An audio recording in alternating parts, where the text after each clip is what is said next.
মনে করতে পারে দোয়ার দ্বারাই কি কাজ হয়? পৃথিবীতে দোয়ার দ্বারাই পরিবর্তন করা সম্ভব। কারণ অধিকাংশ মানুষ বলে হুজুর দোয়া করবেন, যেটা আপনার কপালে লেখা আছে ওটা হবে।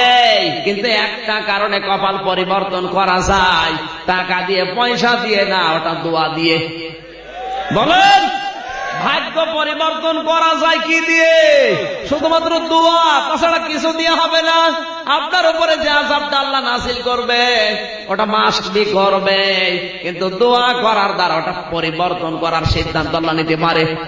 এই জন্যই মানুষ শুধু বলে হুজুর দোয়া করেন, দোয়া করেন, এই শব্দ নেই। তখনকার দোয়া কবুল হয়ে যায় বলা যায় না। এ পৃথিবীতে যারা দোয়া নিয়ে অনেকে জান্নাত পর্যন্ত পেয়ে গেছে, আমার কাছে ৯৯টা প্রায় তথ্য লেখা আছে আমার এই কিতাবে। আমি শিক্ষার জন্য বলছি, কি কষ্ট হচ্ছে আপনাদের? হযরত মুসা আলাইহিস সালামের জামানায় তিনি আল্লাহকে বলে, রব্বুল আলামিন আমার সাথে জান্নাতে যাবে, সঙ্গী হবে, আমি তাকে দেখতে চাই। আল্লাহ বলেন, মুসা তোমার সাথে জান্নাতে যাবে একজন কসাই। মুসা নবী তো আবেগপূর্ণ নবী ছিলেন, কিছু শুনলে শুধু প্রশ্ন করতেন। ডাক দিয়ে বলে, রব্বুল আলামিন তুমি আল্লাহ খুঁজে পেলে না, কসাইয়ের নাম বললে। আল্লাহ তাআলা বলেন, মুসা এই কসাই সেই কসাই না, তুমি একটু বাজারে গিয়ে খোঁজ করো, তার পরিচয় এই। বাংলাদেশেরও কসাই আছে না নেই? আপনি 2 কেজি মাংস কিনবেন, মনে হবে 3 কেজি দিচ্ছে, বাড়ি এনে মেপে দেখবেন 1 কেজি 1400 টাকার বেশি হচ্ছে না। কুষ্টিয়ার বড় বাজার একবার গোশত কিনতে গেছি, এত বেশি চুল দিচ্ছে। বললাম, ভাই আপনার লস হবে। বলছে, হুজুর হয় হোক, আপনি দোয়া করেন। চিন্তা করবে কি পাগল, আমি দোয়া করবার চুল দিচ্ছে আর লাভ হবে, এখন পাগল। পাশের দোকানে নিয়ে বললাম, ভাই দেখেন তো কতটুকু বেশি দিয়েছে। মাপ দিয়ে দেখি 1400 টাকার বেশি হচ্ছে না। চিন্তা করলাম, বললাম বেশি দিয়ে যদি 200 টাকা কম হয়, কম দিলে কি হইতো? অধিকাংশ কসাইয়ের হাতের ভেতরে কি জাদু যেন আছে, শুধু এরকম ঘোরায় 1.5 কেজি হয়ে যায়। এক কথা বলছেন,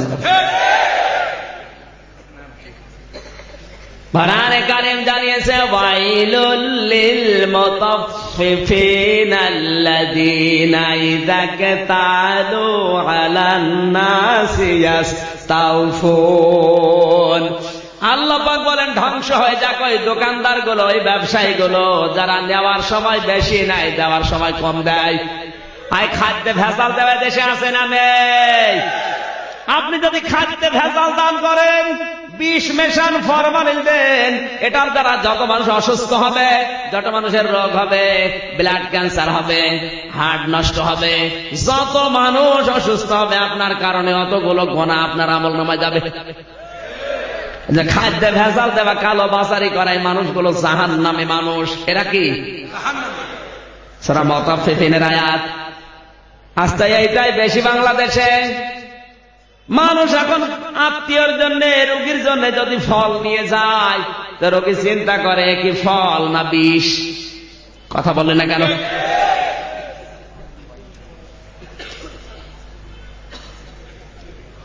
মুসা আলাইহিস সালাম গেলেন ওই দোকানদারের কাছে, সারাদিন লক্ষ্য করে দেখেন না, লোকটা গোশত বিক্রি করছে, কিন্তু ওজনে কম বেশি নেই, সঠিকভাবে মাপ দিয়ে বিক্রি হয়ে গেল।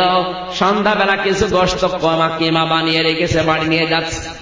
বাড়িতে যাবার সময় মুসা নবী পেছনে পেছনে যায়, ডাক দিয়ে বলে, আল্লাহর বান্দা আমি মেহমান হতে চাই। বলে চলেন।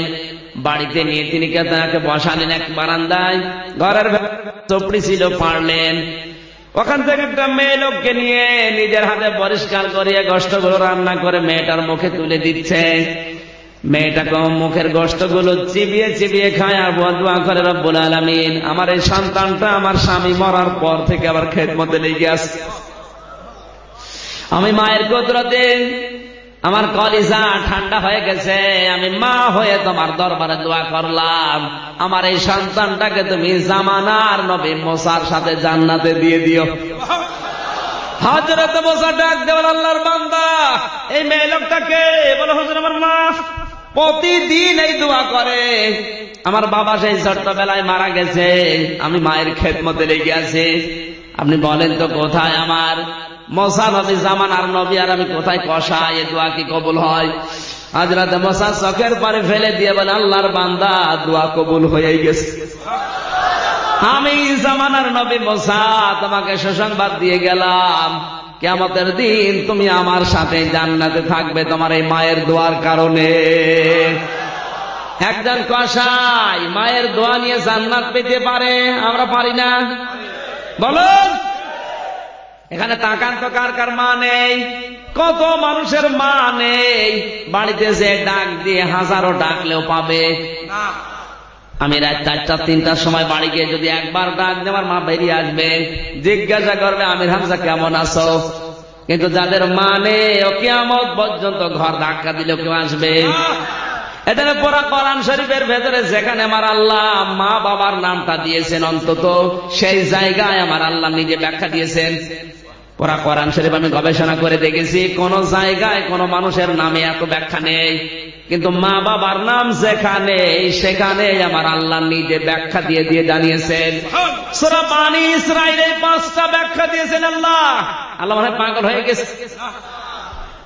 আমার আল্লাহ জানে পৃথিবীতে আমার পরে বান্দা বান্দির জন্য সবচাইতে বেশি কষ্ট স্বীকার করেছে ওর মার বাবা। এজন্য কোরআনে যেখানেই মা বাবার নাম সেখানেই ব্যাখ্যা। সুবহানাল্লাহ বলতে পারেন নাই? অথচ এই মা বাবার উপর অত্যাচার চলছে পরিবারে, তাদের খোঁজ খবর নেওয়া তো দূরের কথা। এটা হওয়ার পেছনে কয়েকটা কারণ। 1 নাম্বার কারণ, অনেকের স্ত্রী, অনেকের বউ এমন আছে, মা বাবার খোঁজ যদি সন্তান নেয় তখন বড় মন খারাপ হয়। এরকম বউ এলাকায় নেই? আমার বিশ্ববিদ্যালয় আগের ইয়ার এক বন্ধু, এত গরিবের